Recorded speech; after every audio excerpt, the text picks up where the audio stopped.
تو کیا ثبوت آپ کو پیش کرنا چاہیے اس سے پہلے کہ انٹرنیشنل کمیونٹی کہے واقعی آپ کا کیس تگڑا ہے, آپ یہ جنگ کر سکتے ہیں؟ وہ تھریشولڈ آف ایویڈنس جنگ کے لیے, خاص طور پہ دو ایسی ریاستوں کے درمیان جنگ کے لیے جن کے پاس نیوکلیر ہتھیار ہوں, کافی اونچا ہوتا ہے. مگر انڈیا نے تو بالکل اس کی پہلی سیڑھی بھی کراس نہیں کی اور پاکستان پہ حملہ کیا. اب دوستوں, یہ جو حملہ تھا اس کو صاف سمجھنے کی ضرورت ہے.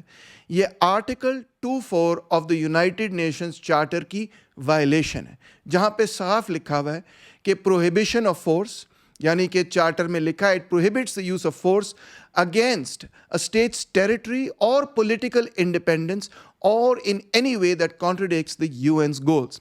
Respect for sovereignty اس میں شامل ہے. It underscores the need for all UN members to respect the sovereignty, territorial integrity and political independence of other nations. اور پھر تیسری بات, non interference. It implicitly reinforces the principle of non-intervention, meaning that states should not intervene or interfere in the internal affairs of other nations. Clear ہوگی بات؟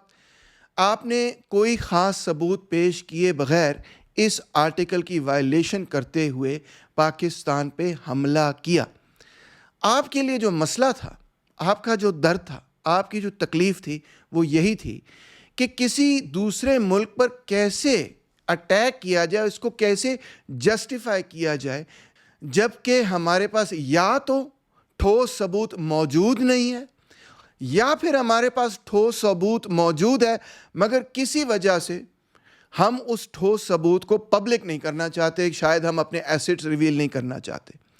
یعنی بن ثبوت دیے بغیر آپ یونائٹڈ نیشنز کے چارٹر کو وائلیٹ کرتے ہوئے, آرٹیکل 24 کو وائلیٹ کرتے ہوئے, ساورینٹی آف ادر نیشنز کو وائلیٹ کرتے ہوئے, ان کی ٹیریٹری میں جا کے ان کے مختلف شہروں کے اندر میسائل سٹرائک کر رہے ہیں.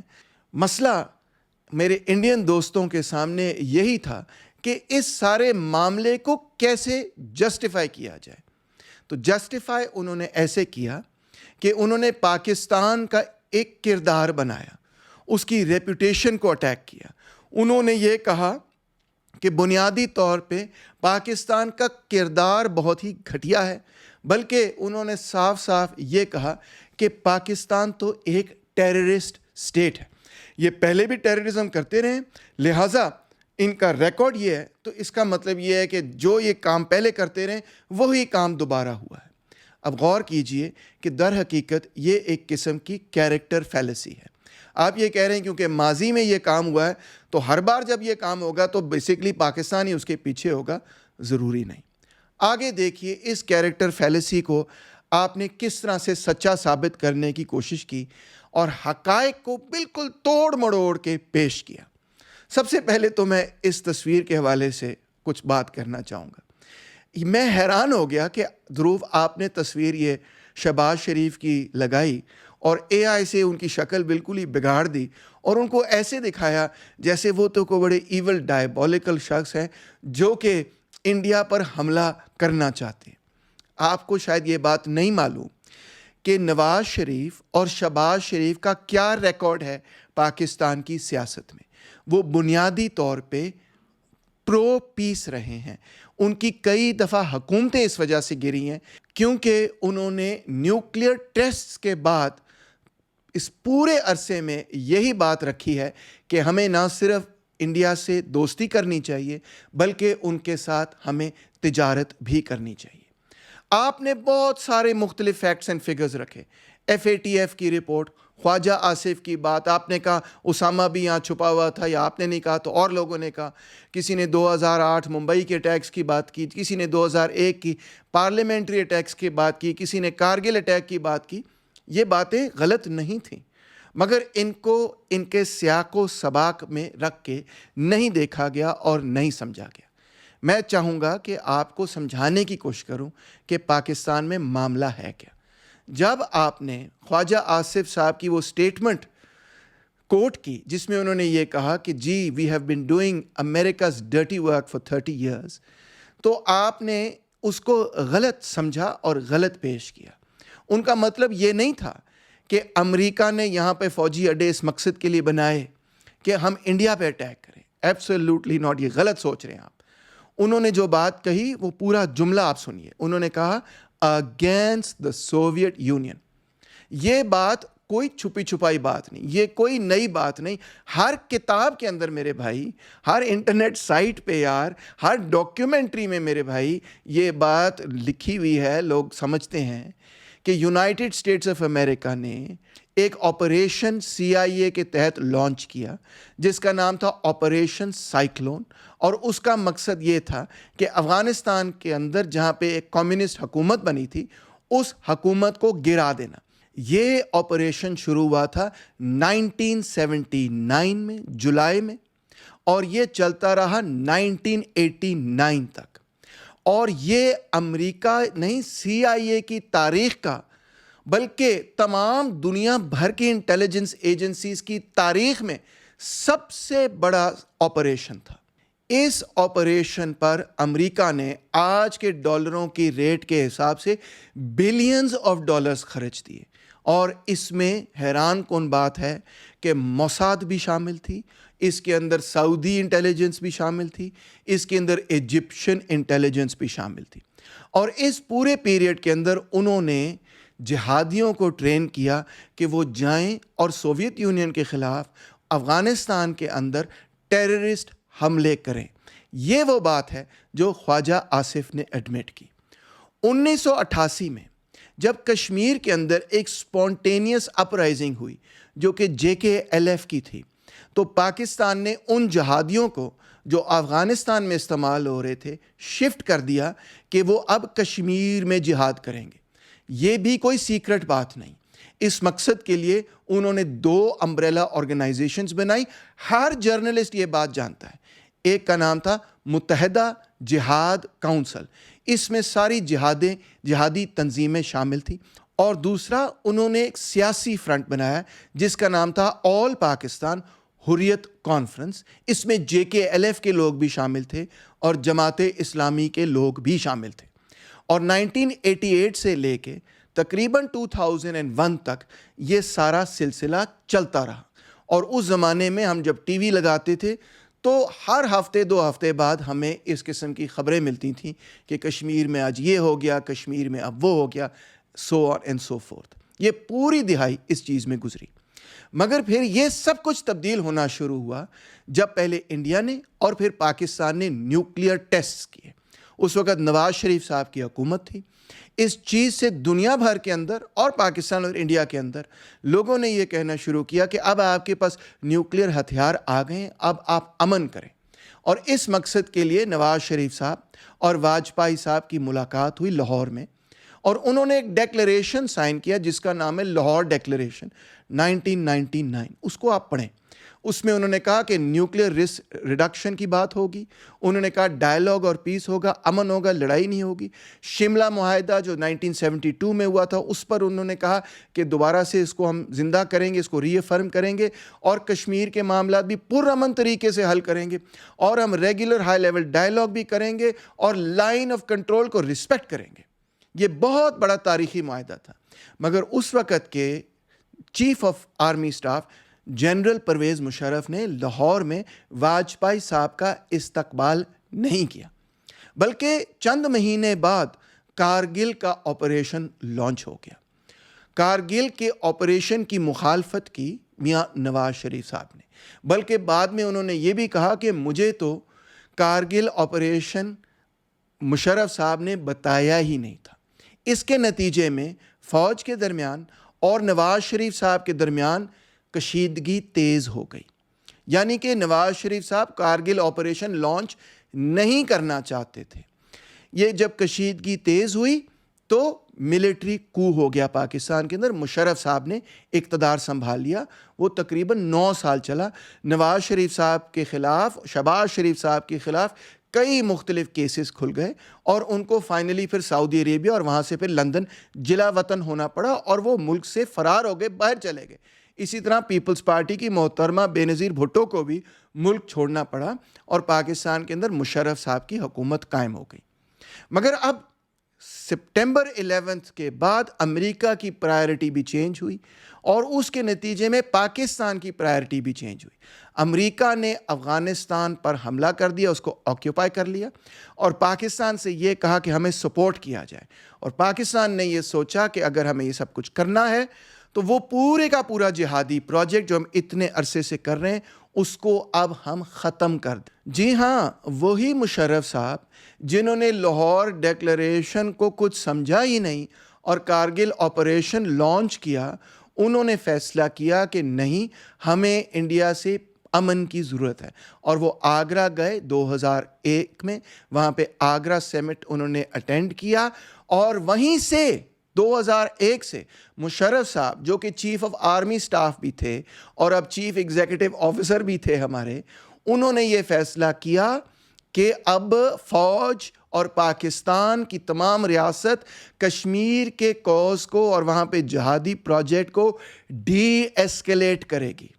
اور انہوں نے ڈی ایسکیلیٹ کرنا شروع کر دیا. جی ہاں، اور اس کے رسپانس میں کیونکہ لشکر طیبہ اور جیش محمد نہیں چاہتے تھے کہ انڈیا اور پاکستان کے درمیان امن ہو یا کشمیر کا جہاد ڈی ایسکیلیٹ ہو، تو لشکر طیبہ اور جیش محمد کے 5 آرمڈ ملیٹنٹس نے انڈین پارلیمنٹ پر اٹیک کر دیا، وہاں پہ 10 لوگوں کا بے ایمانہ قتل کر دیا. اور انڈیا نے رسپانس میں 500,000 5 لاکھ ٹروپس کو موبلائز کیا بارڈر پہ، اور پاکستان نے بھی تقریباً اتنے ٹروپس موبلائز کر لیے، اور 10 مہینے ان کے درمیان آمنا سامنا رہا، سٹینڈ آف رہا. پھر فائنلی جا کے 2003 میں، یعنی 2001 میں مسئلہ ہوا، 2003 میں جا کے سیز فائر ہوا اور لائن آف کنٹرول پہ بھی سیز فائر ہوا. یعنی کہ یہ جو انڈین پارلیمنٹ اٹیک تھا یہ مشرف صاحب نے نہیں کروایا. یہ وہ بندہ کہہ رہا ہے جس نے اپنی پوری اس پیریڈ اور زندگی مشرف صاحب کی مخالفت کی. میں کہہ رہا ہوں میں مشرف صاحب کا مخالف رہا ہوں، اور میں نے اس وقت ملٹری رول کے خلاف اور مشرف صاحب کی حکومت کے خلاف گیت بھی گائے، ڈیمنسٹریشنز کی، پروٹیسٹ کی، لائرز موومنٹ میں حصہ لیا. مگر میں آپ کو یہ بتا رہا ہوں کہ یہ جو ایکشن تھا یہ LET اور JEM یعنی جیش محمد کا تھا، اور اسی کے نتیجے میں ان کے خلاف پھر پورا ایکشن ہوا. انفیکٹ پورا ملٹری آپریشن ہوا، اور بین الاقوامی طور پر دنیا بھر میں ان کو ٹیررسٹ ڈکلیئر کر دیا گیا. اب مشرف صاحب نے سیز فائر کرنے کے بعد ایک کمپوزٹ ڈائلاگ شروع کیا، مشرف صاحب نے بھی اور انڈیا نے بھی، اور یہ ڈائلاگ 4 سال چلا، اور یہ اتنا کمپریہنسو تھا کہ جتنی لاہور ڈیکلیریشن بھی نہیں تھی. اور کیونکہ مشرف صاحب کے پاس فوج کی کانفیڈنس تھا، فوج مشرف صاحب پہ اعتماد کرتی تھی، اس لیے وہ اور بھی زیادہ ایسے فیصلے کر سکتے تھے جو کہ شاید نواز شریف صاحب نہ کرتے یا کرنے سے کچھ حد تک گھبراتے. 2004 میں جو سارک سمٹ ہوا تو پاکستان نے یہ کہہ دیا صاف صاف کہ ہماری ٹیریٹری انڈیا کے خلاف دہشت گردی کے لیے استعمال نہیں ہوگی. 2005 میں سری نگر سے مظفر آباد ایک بس سروس شروع ہوئی، ٹریڈ شروع ہو گئی، لائن آف کنٹرول کے اوپر سے ٹریڈ شروع ہو گئی. 2005 سے لے کے 7 میں بیک چینل ٹاک شروع ہوئے، جہاں پہ یہ اگریمنٹ ہوا ملٹریز کے درمیان، انٹیلیجنس ایجنسیز کے درمیان ہائیسٹ لیول پہ کہ ہم بارڈرز کو ریڈرا کرنے کی کوشش نہیں کریں گے، ہم ڈی ملٹرائز کریں گے بارڈرز کو، ہم سیلف گورننس اور آٹونومی کو قبول کریں گے، اور ہم جوائنٹ میکنزمز بھی بنا دیں گے ایڈمنسٹریشن کے کشمیر کے اندر. اندازہ کریں آپ. پھر 2006 میں منموہن سنگھ صاحب کے ساتھ جب ملاقات ہوئی ہوانہ میں مشرف صاحب کی، تو انہوں نے جوائنٹ اینٹی ٹیرر میکنزم بھی بنا دیا کہ ہم مل کر دہشت گردی کو ختم کریں گے. یہ سب چیزیں آپ کے ولاگ میں کہاں تھیں؟ کہیں پر نہیں تھی. 2008 میں زرداری صاحب جب صدر بنے، انہوں نے یہ بھی کہہ دیا آفیشلی کہ Kashmiris should be allowed to live wherever they want in Pakistan, in India or to be independent. یہ بہت بڑی چینج تھی، کیونکہ پاکستان کی یہ فورن پالیسی یا کشمیر پالیسی اس وقت تک نہیں تھی. اس پورے کمپوزٹ ڈائلاگ کو جس میں اتنی ساری چیزیں ریزالو ہو رہی تھیں انڈیا اور پاکستان کے درمیان، توڑنے کے لیے لشکر طیبہ نے ممبئی 2008 کا اٹیک کیا، جس میں بہیمانہ 166 معصوم لوگوں کا قتل عام کیا. ان کا مقصد کیا تھا؟ ان کا مقصد یہ تھا کہ وہ اس کمپوزٹ ڈائلاگ کو بیری کر دینا چاہتے تھے، ختم کرنا چاہتے تھے، جو کہ پاکستان کی اس وقت حکومت، سول گورنمنٹ اور ملٹری گورنمنٹ دونوں اس وقت کروا رہی تھیں۔ اس کے نتیجے میں وہ پورے کا پورا کمپوزٹ ڈائلاگ اور جوائنٹ اینٹی ٹیرر میکنزم سب کا سب تمام کا تمام تباہ و برباد ہو گیا، کیونکہ انڈیا نے کہا کہ ہم اس پورے معاملے سے وڈرا کر رہے ہیں۔ نواز شریف صاحب کی حکومت آئی، انہوں نے پھر کوشش کی، انہوں نے نریندر مودی صاحب کو فون کرنا شروع کیا، کبھی وہ ان کو ہیپی برتھ ڈے کہتے تھے، کبھی یہ ان کو ہیپی برتھ ڈے کہتے تھے۔ پھر 2015 میں مودی صاحب نے ایک بہت بڑا فیصلہ کیا اور انہوں نے اچانک وہ لاہور آ گئے اور میاں نواز شریف کو ان کی سالگرہ پہ ملنے کے لیے اور پاکستان اور انڈیا کے درمیان پیس ٹاکس کی بات انہوں نے شروع کر دی۔ کیا ہوا؟ دیکھو دھرو، چند دن بعد، literally a few days later، Jaish Muhammad نے انڈین ایئر فورس بیس جو پٹھان کوٹ میں ہے اس پر حملہ کر دیا۔ اس حملے کا کیا مقصد تھا؟ یہ نواز شریف صاحب نے حملہ نہیں کروایا، یہ حملہ کیا تو بیسیکلی جیش محمد نے اسی مقصد کے لیے کیا کہ پاکستان اور انڈیا کے درمیان دوستی نہ ہو۔ آپ کو شاید لگتا ہے کہ پاکستان کا کوئی سپلٹ پرسنالٹی ڈس آرڈر ہے، ایسا نہیں ہے، بات کو سمجھیں۔ پھر بھی مودی صاحب اور نواز شریف صاحب 2016 کے اندر جب سارک سمٹ کا معاملہ چل رہا تھا تو نواز شریف صاحب نے کہا مودی صاحب کو کہ آپ آئیں اس سارک سمٹ میں۔ انڈیا، پاکستان، بنگلہ دیش، نیپال، شری لنکا، بھوٹان، مالدیوز، افغانستان سب لوگ آ رہے تھے اور وہ کہہ رہے تھے کہ ہاں ہم کنیکٹیوٹی بڑھائیں گے۔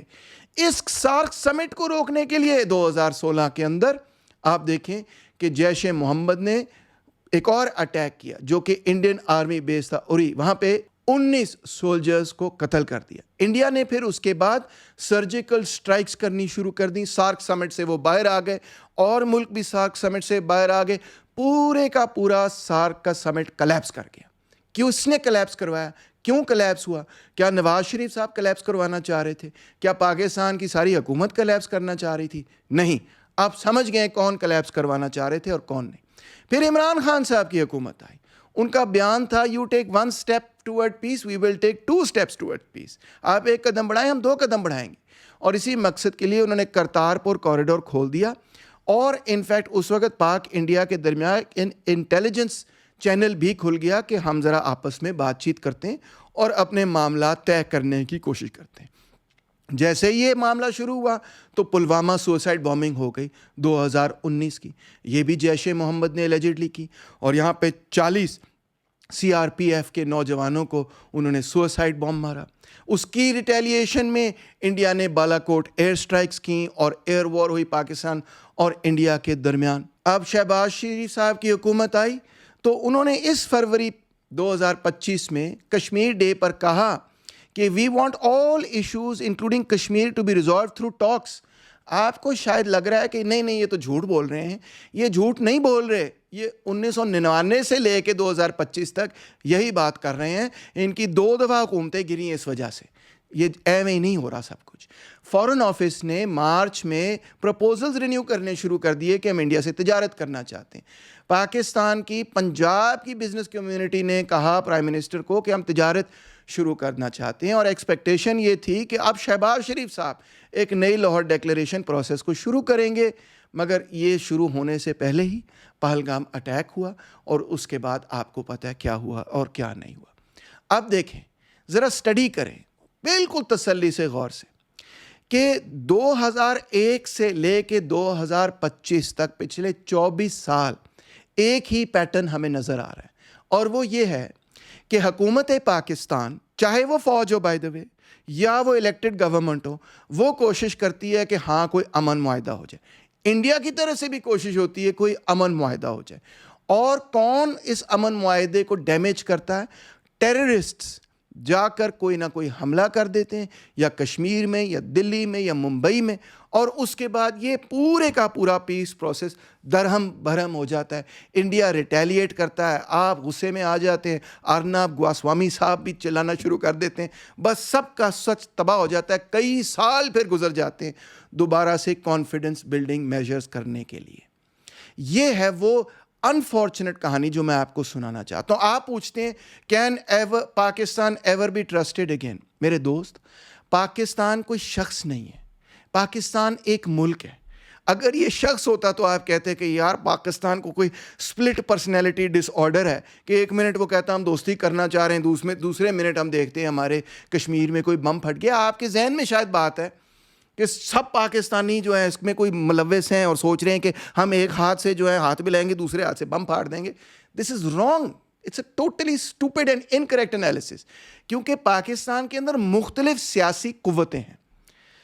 وہ قوتیں کیا ہیں؟ سب سے پہلے میں کہوں گا الیکٹڈ پارٹیز ہیں. تمام کی تمام جو بڑی پارٹیاں ہیں پاکستان کی، وہ امن چاہتی ہیں پاکستان اور انڈیا کے درمیان. پیپلز پارٹی ہو، مسلم لیگ ہو یا پی ٹی آئی ہو. پھر ایک ایلیمنٹ وہ ہے جس کو میں کہوں گا کہ وہ جہادیز ہیں. اس میں لشکر طیبہ بھی ہے، اس میں جیش محمد بھی ہے، اس میں اور بھی لوگ ہیں بائی دا وے. اور یہ نہیں چاہتے کہ پاکستان اور انڈیا کے درمیان معاہدہ ہو. یہ چاہتے ہیں کہ کشمیر میں جہاد چلتا رہے. یہ چاہتے ہیں کہ پاکستان اور انڈیا کے درمیان لڑائی چلتی رہے. ان کے ذہن میں یہی بات ہے کہ ہم نے غزوہ ہند کرنی ہے اور ہم نے انڈیا کو فتح کرنا ہے. پہلے ہم کشمیر کو فتح کریں گے، پھر ہم پورے انڈیا کو فتح کریں گے اور مسلمان راج پوری انڈیا پر نہیں صرف پوری دنیا پر غالب ہو جائے گا. اور تیسرا ایکٹر ہے ملٹری. 2001 کے بعد یعنی مشرف صاحب کے بعد بنیادی طور پہ ملٹری نے اس پورے جہادی پروجیکٹ کو ڈی ایسکیلیٹ کیا. آئی نو آپ کو یہ بات بڑی کنٹروورشل لگے گی. میں کہہ رہا ہوں ڈی ایسکیلیٹ کیا ہے. میں یہ نہیں کہہ رہا ہوں کہ جی وہ ختم ہو گیا، اب کوئی مسئلہ نہیں ہے، یہ کوئی ایشو نہیں ہے. میں یہ نہیں کہہ رہا ہوں میرے بھائی. میرے پاس نجم سیٹھی کی طرح کوئی اڑتی ہوئی چڑیا تو نہیں ہے کہ مجھے بتائے کہ اندر کی خبر کیا ہے. مگر میں اندازہ ضرور لگا سکتا ہوں کہ یہ جو جہادی ایلیمنٹس ہیں ان کا بھی کچھ اثر و رسوخ ہے پاکستان کی پولیٹکس میں، پاکستان کی اسٹیبلشمنٹ پر. اور ان کا پریشر رہتا ہوگا، ضرور ہوگا کہ نہیں ہمیں جہادی پروجیکٹ دوبارہ شروع کر دینا چاہیے.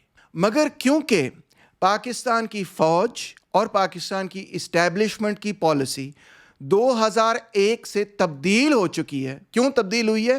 وار آن ٹیرر کی وجہ سے.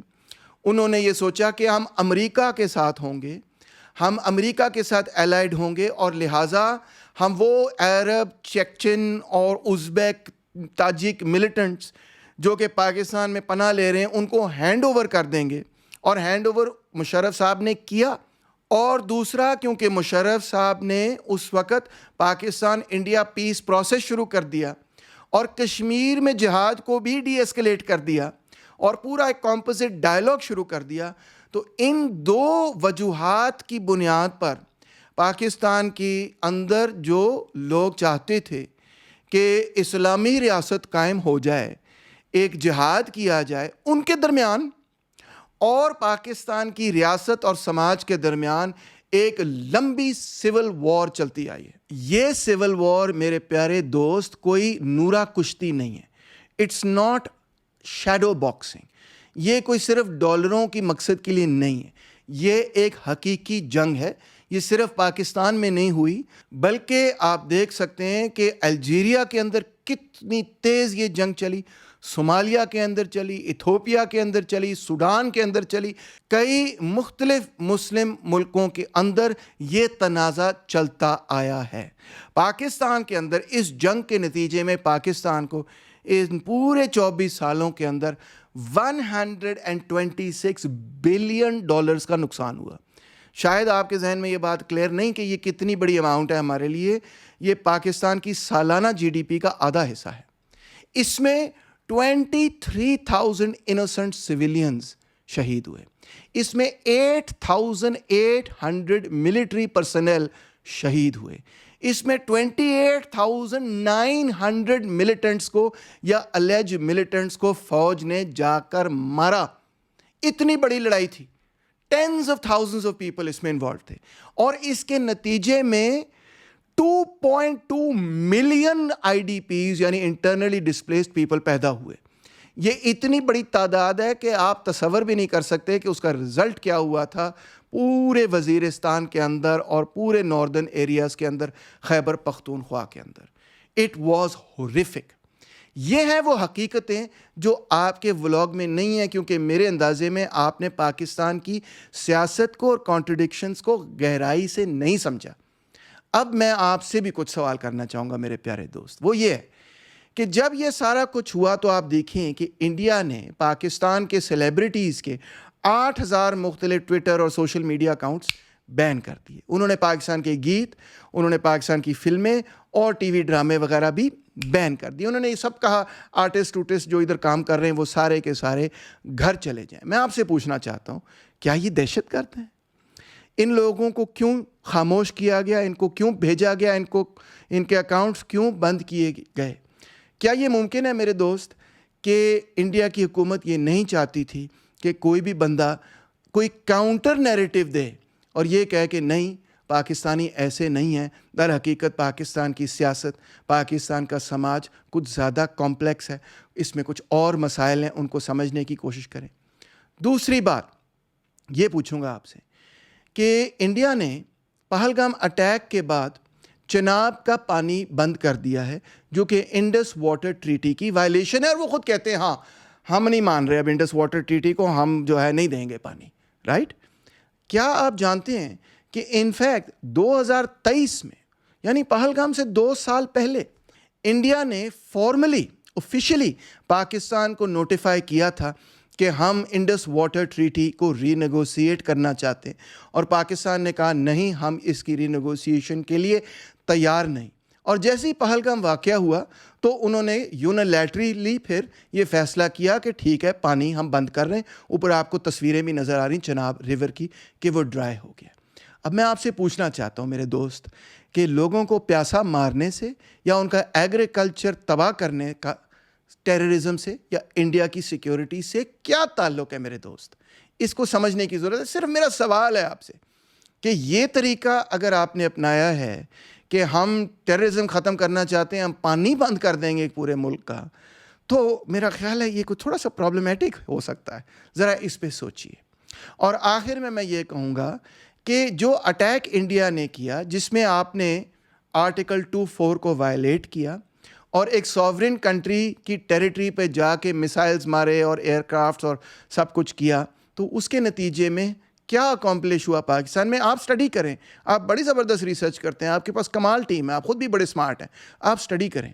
میں 3 چیزیں آپ کے سامنے رکھوں گا۔ نمبر 1 یہ کہ اس کا رزلٹ یہ ہوا کہ وہی ایکسٹریمسٹ ایلیمنٹس جن کے آپ مخالفت کرتے ہیں وہ فوج کے ساتھ ری یونائٹ ہو رہے ہیں، اور یہ میرا خیال ہے آپ کے لیے کوئی اچھی بات نہیں ہو سکتی۔ دوسری بات یہ کہ پاکستان کے اندر جو جمہوری تحریک چل رہی تھی، میرے حساب میں اس فوج کی کارکردگی سے اب وہ کمزور ہو گئی ہے۔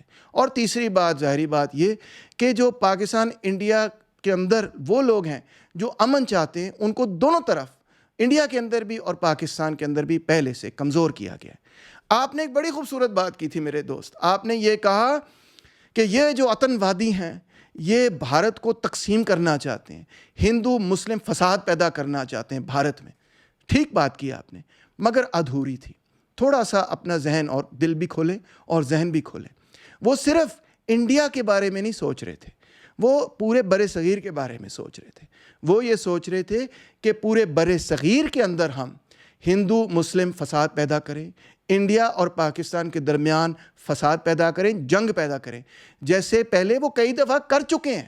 یہ کوئی نئی بات نہیں ان کے لیے، یہ وہ 2001 سے کر رہے ہیں، یاد رکھیں۔ تو میرے پیارے دوست، don't play into their hands. ان کی سازش کو سمجھیں، ان کی چال کو سمجھیں، ان کی ٹیکٹکس کو سمجھیں، ان کی اسٹریٹجی کو سمجھیں، تحقیق کو گہرا کریں، پاکستان کو ذرا تفصیل سے سمجھیں، پاکستان کے اندر جو کانٹرڈکشنز ہیں ان کو سمجھنے کی کوشش کریں، اور پھر میرا خیال ہے آپ بہتر نتیجے پر پہنچ سکیں گے۔ Thank you so much.